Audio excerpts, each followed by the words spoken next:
Bismillahirrahmanirrahim. Assalamualaikum warahmatullahi taala wabarakatuh. Alhamdulillahi rabbil alamin wa sallallahu ala sayyidina Muhammadin wa ala alihi wa sahbihi wasallam. Amma ba'du. Saat ini kita sedang menyaksikan manuver-manuver perhelatan hukum yang belum pernah kita saksikan di Indonesia. Dan ini merupakan sebuah pertunjukan yang sangat apik ya bagi orang yang menyukai pola pikir. Ya buat orang yang maunya gerudak geruduk gerusak gerusuk, maunya perang, ya syahid. Itu mah susah ngemengnya ya. Padahal orang itu nih ya saya kasih tahu nih. Sok banget lu saya kan ngaji ya. Kalau ngaji fikih itu tahu yang namanya perang. Kalau perang nih, kita ngomongin perang nih. Kemudian kita berbicara mengenai mati syahid. Seorang muslim itu tidak boleh punya cita-cita mati di medan perang, nggak boleh. Ya, cita-citanya itu harus menang. Cuman kalau misalkan sampai harus gugur nggak apa-apa begitu. Jadi harus menang, bukan nggak boleh punya cita-cita. Kamu apa cita-cita? Saya mau mati di medan perang. Nggak boleh. Ya, makanya Sidna Umar itu pernah bukan Sidna Umar, Khalid ya. Khalid bin Walid itu pernah agak menyesal gitu. Saya ini gimana sih? Perang saban waktu ya, tapi nggak syahid-syahid. Tapi setelah ingat bahwa Sidna Umar kan wafatnya di atas kasur juga kan, bukan di medan perang maksudnya begitu. Kemudian Sidna Utsman ya begitu juga, ya. Sidna Ali ya begitu juga. Jadi begitulah ya, jangan gerusak-gerusuk begitu. Jadi ini adalah perhelatan yang sangat bagus yang kita saksikan. Hilangkan pikiran-pikiran ekstrim. Kita berada di Indonesia yang mana akal sehat masih jauh panggang daripada api. Dan yang saya maksud di sini adalah perhelatan di antara yang sudah kita ketahui bersama kuasa hukumnya Roy Suryo yang saat ini akan kita saksikan yaitu Refli Harun mulai akan menyerang kepolisian. Nah, ini seru kan? Emangnya nggak ada konsekuensi itu asal ciduk orang, asal tangkap orang.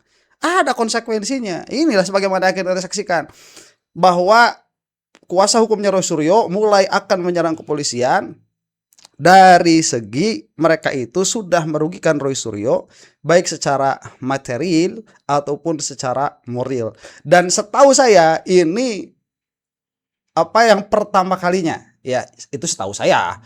Kalau dalam kenyataannya ada ya saya tidak tahu. Kalaupun memang kenyataannya pernah ada, tidak pernah dalam skala sebesar ini. Supaya tidak berlama-lama dan lawannya adalah Rifai yang mana nanti akan kita bahas. Konyol sekali argumennya itu. Sekarang bukan hanya jadi PH-nya Jokowi tetapi jadi pembela polisi. Kenapa? Karena kita sudah tahu di mana mereka berdua adanya, polisi dan Jokowi ya. Kita akan saksikan mulai dari sekarang. 1, 2, 3, check it out. Nah, pemirsa, untuk membahasnya kami telah terhubung dengan kuasa hukum Roy Suryo Refli Harun dan kuasa hukum Joko Widodo Rifai Kusumanegara. Rifai. Saya akan sapa terlebih dahulu. Selamat sore, abang-abang. Terima kasih sudah bergabung di Aini Sore. Sore Mbak Aya, Bang Refli, pemirsa semua. Waalaikumsalam. Ya, Bang Refli, saya ke Bang Refli terlebih dahulu. Bang, ini sidang pra-peradilan kedua belum diputus, tapi pihak Anda sudah mau mendaftarkan pra-peradilan ketiga. Strategi mencicil ini apakah menurut Anda awal dari kemenangan Roy Suryo CS, Bang? Begini, saya klarifikasi dulu ya. Yang mengajukan itu tentu bukan Abdul Ghafur ya. Yang mengajukan itu adalah tim hukum Roy Suryo yang namanya Tokham. Okay. Dan Abdul Ghafur adalah salah satu lawyernya ya, termasuk saya, kemudian ada beberapa nama lainnya, Yasena dan lain sebagainya. Itu satu. Yang kedua, yang kami ajukan untuk yang ketiga ini bukan pasal 35 ya, Undang-Undang ITE, tetapi permohonan ganti rugi. Jadi permohonan ganti rugi itu menyusul kemenangan kami di dalam pra-peradilan pertama. Karena pada pra-peradilan pertama sebenarnya ada permohonan rehabilitasi dan ganti rugi kan. Tapi ganti ruginya tidak dibunyikan, rehabilitasi dibunyikan. Tetapi hakim mengatakan itu harus permohonan terpisah. Karena permohonan terpisah ya kami ajukan lagi. Dan rasanya tidak ada halangan untuk dikabulkan. Hanya mungkin dikabulkan berapa besarnya ganti rugi itu kan. Karena sudah dimintakan penangkapan sebelumnya penggeledahan dan penahanan itu dinyatakan tidak sah. Nah, atas putusan itulah kami kemudian mengajukan pra peradilan yang ketiga. Mengapa diajukan sebelum putusan? Ini teknis saja, karena kan harus ada proses kan, misalnya tanda terima, ya kan. Kemudian pihak PN Jakarta Selatan sendiri juga harus menetapkan setelah diterimanya permohonan tersebut. Jadi permohonannya itu sudah kami masukkan kemarin, ya. Kemudian kita berharap barangkali sidang pertamanya akan ya dilakukan setelah putusan Senin nanti. Ya mungkin bisa Rabu, bisa Kamis, bisa Jumat begitu. Jadi memang kita bicara tentang waktu yang terus berjalan kan. Kalau kita misalnya ajukan terlambat misalnya, maka waktu yang dibutuhkan lebih panjang lagi. Nah nanti rekan Rifai kan marah kalau kita terlalu panjang. Bang Refli, memangnya ganti rugi semacam apa yang Anda harapkan? Ganti rugi uang, ya bukan soal jumlah uangnya, tetapi lebih kepada pembelajaran publik bahwa ada loh hak-hak Anda kalau Anda kemudian diperlakukan sewenang-wenang oleh penyidik dalam sebuah kasus pidana, tindak pidana. Dan ini setelah kita dimenangkan bahwa penangkapan sebelumnya penggeledahan dan kemudian penahanan itu dikatakan ilegal, ya, atau dikatakan tidak sah, maka disitulah kemudian kita punya standing untuk menggugat atau mengajukan permohonan ganti rugi gitu. Ganti rugi itu ya tentu kita hitung ya betul selama proses penggeledahan, penangkapan dan penahanan berapa kerugian materialnya, berapa kerugian imaterialnya. Ya tentu ya jumlahnya juga masuk akal, tetapi bukan soal jumlahnya, tetapi pembelajaran publiknya. Ya. Kita tidak sedang cari uang dengan proses seperti itu kan. Tapi dalam permohonan ini akan disebutkan tidak angkanya nanti, Bang? Kenapa? Dalam permohonan ini akan disebutkan tidak angkanya nanti? Oh iya dong, pasti disebutkan kan. Bahkan diuraikan. Berapa, Bang? Ya nggak banyak-banyak lah, cuma ratusan juta aja paling. Oke, saya mau tanya tanggapan Bang Rifai terkait dengan... Sebentar. Ini bagus sih. Satu, pra peradilan. Ini kan bukan mengenai pra peradilan ya, tapi konsekuensi dari pra peradilan yang kemarin. Kemudian ini ada kesolidan ya. Ini Refli Harun tahu ya, nggak kayak yang di sebelah tuh. Yang all hail. Enggak kayak dia tuh. Nyebutin nama-nama dulu. Ini Tokham ya. Kemudian permohonan ganti rugi. Ganti ruginya berupa uang dan ini adalah pembelajaran untuk publik. Cuman secara nilai ya paling juga ratusan juta. Saya jadi ingat Keraton Jogja saat itu kan pernah tuh menggugat PT KAI. Itu nilainya sangat sedikit sekali, 1.000. Ya itu adalah sindiran saja. Ya nun sewu. Jadi kalau mau nyerobot tanah itu ya permisi dulu lah sama yang punya tanah. Itu sangat elegan sekali. Dan saya rasa di sini tanggung ya kalau ratusan juta, Mas Refli. Cobalah ratusan juta dolar begitu. Atau jutaan dolar lah setidaknya. Ya kan karena kemarin juga koruptor nyimpennya uang dolar tuh. Ya, dan kepolisian kaya sekarang punya SPPG. Jadi banyakin lah ya. Saran dari saya. Begitu. Nah ini bagaimana tanggapannya siapa Rifai ini? Permohonan ganti rugi ini yang tadi dijelaskan oleh Bang Refli, seperti apa tanggapan Anda Bang Rifai? Oke, pertama mungkin saya tanggapi secara umum ya bahwa kalau dari kami, mohon maaf kami berpandangan pra peradilan kedua maupun ketiga ini hanya bertujuan mengulur-ulur waktu persidangan pokok perkara. Karena apa? Karena jelas di pasal 160 ayat 3 KUHP yang baru dinyatakan bahwa yang berhak mengajukan pra peradilan terkait dengan upaya paksa, termasuk diantaranya adalah penetapan tersangka itu hanya tersangka, ya. Jadi tidak ada kata terdakwa. Sementara waktu permohonan pra kedua diajukan, kita sudah ketahui bahwa perkara ini sudah terdaftar di pengadilan. Artinya Pak Roy sendiri sudah berstatus sebagai terdakwa. Nah, sehingga berdasarkan pasal 160 ayat 3 ini, ya maka menurut saya tidak ada standingnya Pak Roy mengajukan pra peradilan terkait dengan upaya paksa, termasuk pengujian tentang sah tidaknya penetapan tersangka, termasuk juga kalau kita lihat dasar hukum yang lain ada di pasal 163 ayat 1 huruf D KUHP yang baru yang secara jelas menyatakan bahwa pra peradilan itu hanya dapat dilakukan dalam 2 tahap. Pertama, tahap penyidikan, kedua, tahap penuntutan oleh jaksa. Sementara untuk persidangan tidak ada diatur di pasal 163 ini. Sehingga sebenarnya dalam hal ini kami masih menunggu nih bagaimana ketegasan hakim dalam putusan nanti untuk menyatakan permohonan pra yang kedua dan ketiga ini dinyatakan tidak dapat diterima karena memang sudah keliru dari segi formalnya. Nah, menyangkut soal pasal-pasal yang dipersoalkan 32, 35, sebenarnya kan itu bisa menggunakan hak untuk mengajukan eksepsi di pokok perkara. Nah, tapi itu tidak dilakukan, bahkan mengupayakan dengan pra peradilan yang menurut saya tidak tepat. Nah, terkait dengan ganti rugi ini juga menarik juga ya, di kembali ke KUHP yang baru nih Bang Refli ya. Justru di KUHP yang baru ini ganti rugi itu sangat dibatasi dalam hal terjadinya penghentian penyidikan ataupun penghentian penuntutan. Nah, terkait dengan penangkapan tidak sah, penahanan tidak sah justru tidak diatur di KUHP yang baru ya. Menurut saya ini juga menarik karena secara normal itu sudah jelas hanya diberikan terhadap penghentian penyidikan dan penghentian penuntutan. Jadi kembali lagi dari beberapa dasar hukum yang ada, saya melihat ini hanya mengulur-ulur waktu dan saya sangat berharap hakim segera bersikap. Bahkan sebenarnya tidak perlu dengan putusan akhir, harusnya dengan penetapan segera menghentikan pemeriksaan ini karena memang tidak sesuai dengan aturan KUHP yang baru di mana pra ini hanya dimungkinkan bagi sepanjang perkara ini masih dalam tahap penyidikan maupun penuntutan, demikian juga pada saat si terdakwa si pemohon ini berstatus sebagai tersangka dan bukan sebagai terdakwa. Demikian mungkin sementara dari saya. Iya. Baik, sebentar ya sebelum ditanggapi ini. Oon. Secara umum, ya ini pra peradilan itu mengulur waktu. Ayo, mirip argumennya siapa? Coba tebak ya. Tuliskan di bawah kolom komentar. Trivia. Pra peradilan mengulur waktu. Ini adalah hak konstitusional. Kemudian Rifai mengatakan kenapa ini mengulur waktu? Karena yang berhak mengajukan itu adalah tersangka. Jadi gara-gara di dalam pasalnya itu hanya disebutkan tersangka, sedangkan Roy Suryo itu sudah terdakwa, dan itu memang betul kalau secara pelimpahan begitu ya. Dari mana mulai terdakwa itu? Dari mulai permasalahan ini, kasus ini diregistrasikan di panitera, di mana pengadilan tuh. Saat sudah terregistrasi, maka dia sudah terdakwa.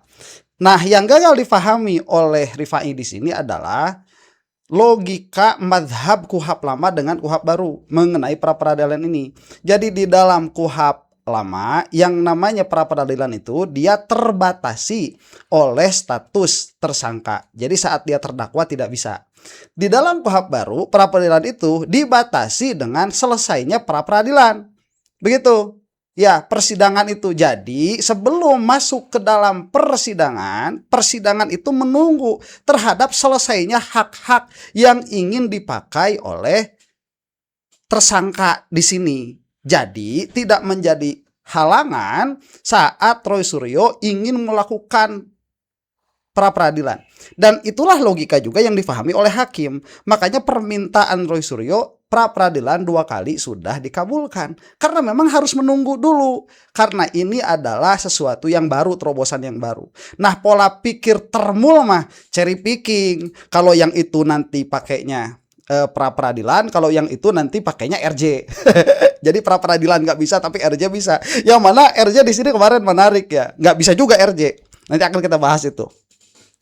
Jadi Egi sama si Rismon tuh harus siap-siap balik lagi ke pesakitan tuh.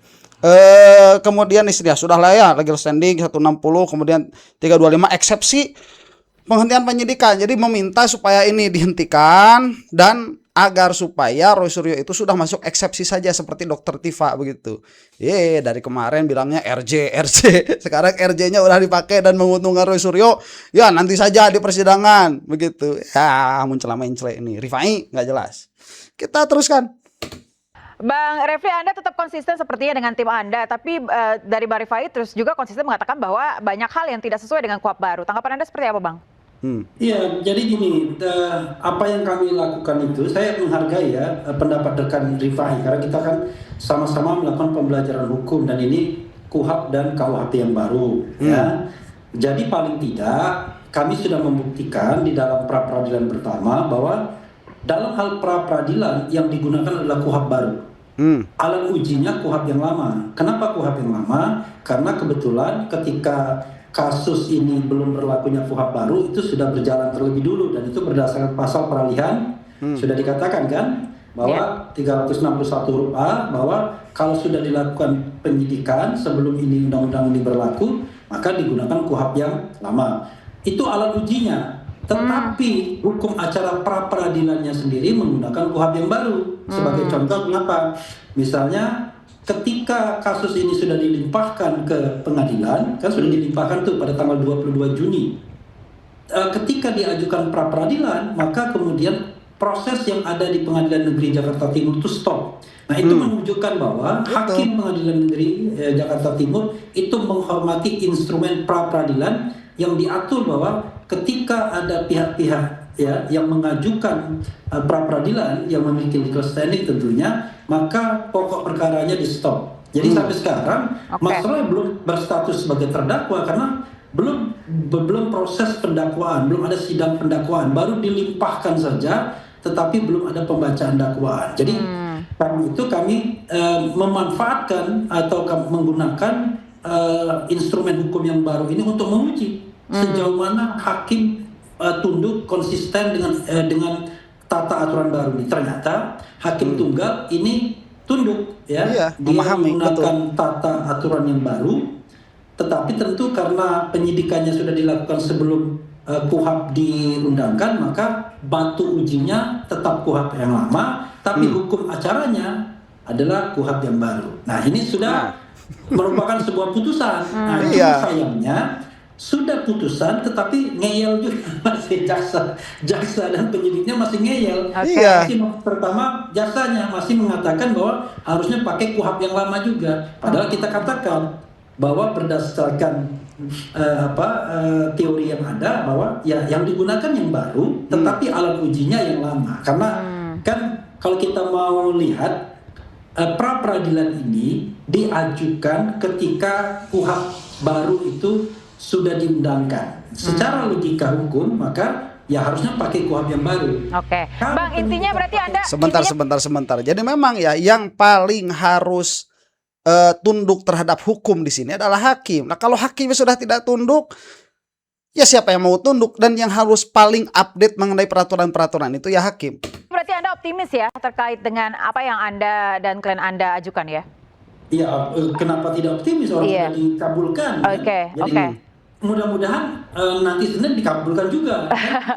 Karena begini ya. Ini strategi Anda untuk buat timnya Bang Rifai pusing atau seperti apa ini, Bang? Enggak juga ya, kita nggak pusing. Mereka kan nggak pusing kan, yang pusing kan sebenarnya kita ya. Kita anggap aja kita yang pusing kan. Iya benar. Ini. Yang namanya pra peradilan itu kan speedy trial.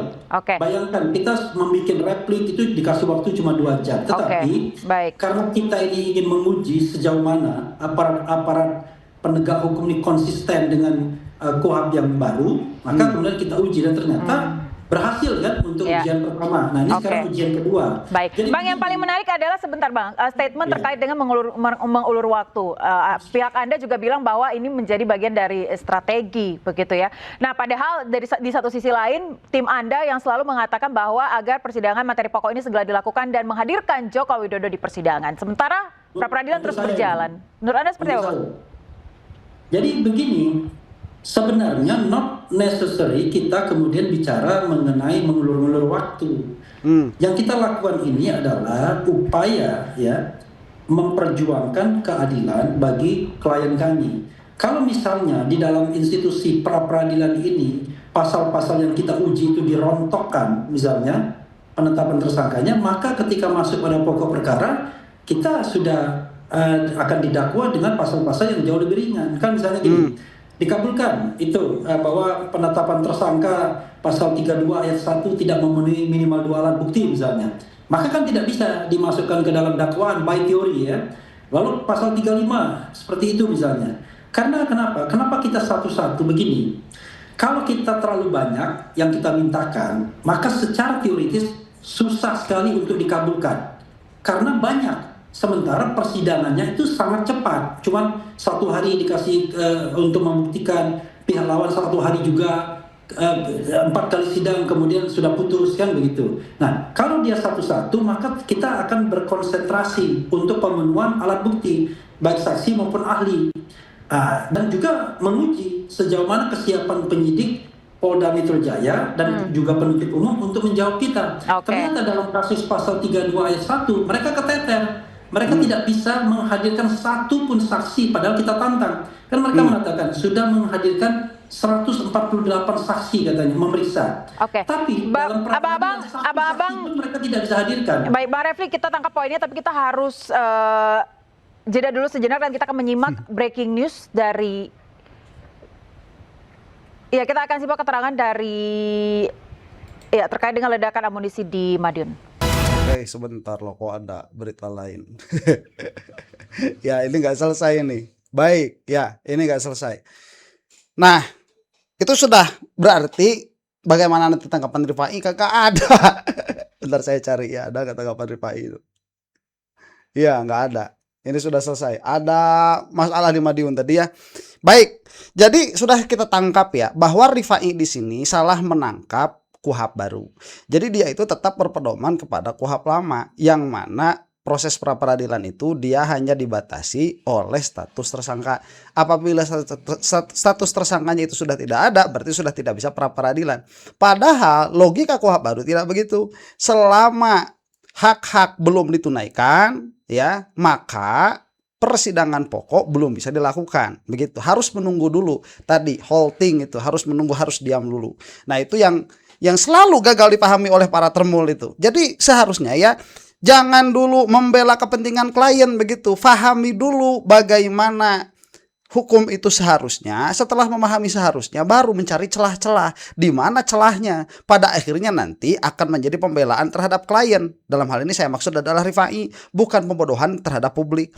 Yang terjadi sekarang di para termul itu, mereka membabi buta membela Jokowi, sehingga yang terjadi apa? Pembodohan terhadap publik. Dan itu bukan hanya dilakukan oleh penasihat hukum, itu dilakukan juga oleh kepolisian, itu pun dilakukan juga oleh kejaksaan. Yang mana kita khawatir jangan-jangan itu pun dilaksanakan oleh hakim. Mudah-mudahan ya kagak gitu ya. Sudah selesai itu ya, tadi dikatakan jaksa ngeyel, itu juga yang kita lihat dan lain sebagainya dan lain sebagainya. Baik, karena ini sudah selesai, maka tidak ada alasan lagi saya untuk memperpanjang video ini.